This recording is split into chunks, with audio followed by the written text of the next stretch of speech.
je m'appelle Monica Glidden. J'ai un bac en criminologie et 30 ans d'expérience en protection de la jeunesse. Au printemps 2020, j'ai été convoquée par la direction du centre jeunesse où je travaillais sans aucune explication et sans répondre à aucune de mes questions. Lors de la rencontre, on m'annonce qu'une collègue d'un autre centre jeunesse avait fait une plainte contre moi parce que j'avais mentionné qu'il y allait avoir une manifestation contre les décrets gouvernementaux. De plus, la plainte était soutenue par un troisième centre jeunesse. J'étais sidérée. Je leur ai expliqué que cette journée-là, nous étions en pause en attendant les clients et que nous parlions amicalement de tout et de rien. L'atmosphère était décontractée et informelle. Bien sûr, la conversation s'est tournée vers le sujet d'actualité, la crise sanitaire. Alors, voyant que les nouveaux décrets gouvernementaux semblaient beaucoup déranger mes collègues, je leur ai mentionné qu'il allait y avoir une manifestation sur les mesures sanitaires bientôt.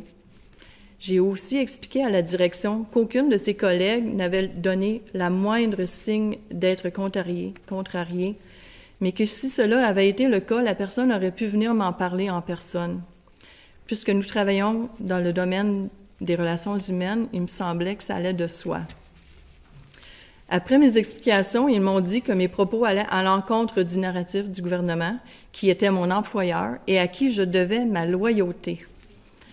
Ensuite, ils m'ont interdit d'avoir tout discours qui déviait du narratif gouvernemental sous peine de sanctions allant jusqu'à la suspension sans solde. Ils m'ont aussi avisé qu'ils étaient allés voir mon Facebook et qu'ils trouvaient certaines de mes publications controversées, ce qui pouvait aussi être matière à sanction.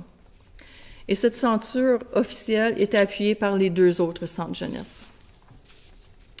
Toute cette affaire a été extrêmement stressante et anxiogène. Les répercussions au niveau professionnel, personnel, émotionnel et psychologique ont été immédiates et se sont poursuivies.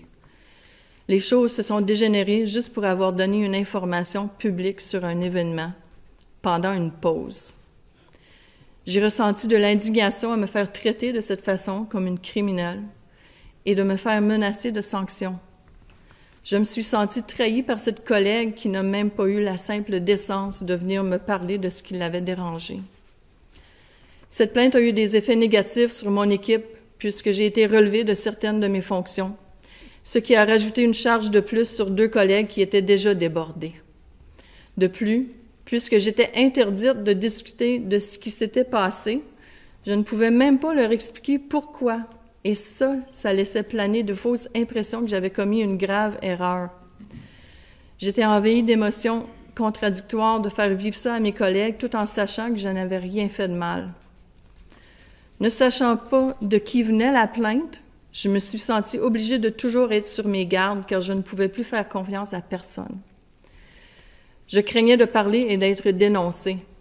J'ai dû couper des liens avec des gens que j'aimais beaucoup et de m'auto-censurer pour ma protection. Je me suis sentie seule, isolée et ostracisée.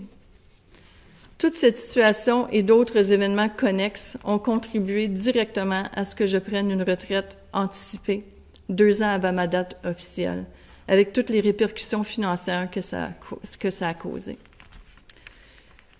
Finalement, je regrette de ne pas avoir été plus courageuse car j'ai toujours été une combattante et là, j'avais l'impression d'avoir baissé les bras.